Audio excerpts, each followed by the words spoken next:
Dobroveče. Nažalost i na sramotu, Ratko Mladić stigao je u Crnu Goru. Sa beogradskih fasada preselio se na Podgoričke, Nikšićke i Kotorske. Nije došao nepozvan. Slaveći navodnu izbornu pobjedu, pozvala ga je grupa glasača iz Mojkovca. U Beranama razmišljaju da po ratnom zločincu nazovu ulicu. Kakva čast! U Srbiji murale sa Mladićevim imenom ispisuju i brane državni huligani, koji osuđenog ratnog zločinca proglašavaju herojem. To rade javno, jer je to, nažalost, većinski stav Vučićeve Srbije.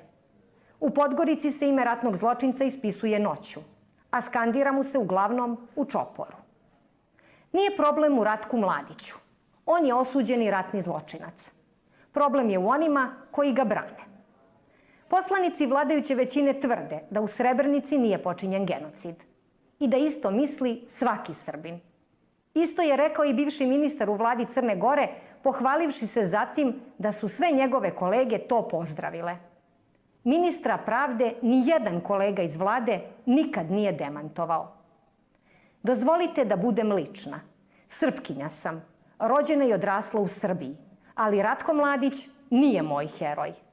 On je osuđeni ratni zločinac. I to nema veze sa nacijom. Ima veze sa ljudskošću, sa saosjećanjem, sa čašću, sa pravdom.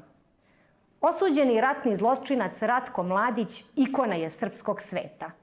Vladajuće klase u Srbiji, Crnoj Gori i dijelu Bosne i Hercegovine uporno pokušavaju da cijel jedan narod identifikuju sa zločincem koji je u opkoljenom Sarajevu gotovo 4 godine i onako sluđenim Sarajlijama razvlačio pamet. Skandiranje mojkovačkih huligana i noćni crteži sa likom osuđenog ratnog zločinca samo su posljedica te nakaradne politike, kojoj se mora stati na put. Bolje danas u Crnoj Gori nego sjutra u Hagu.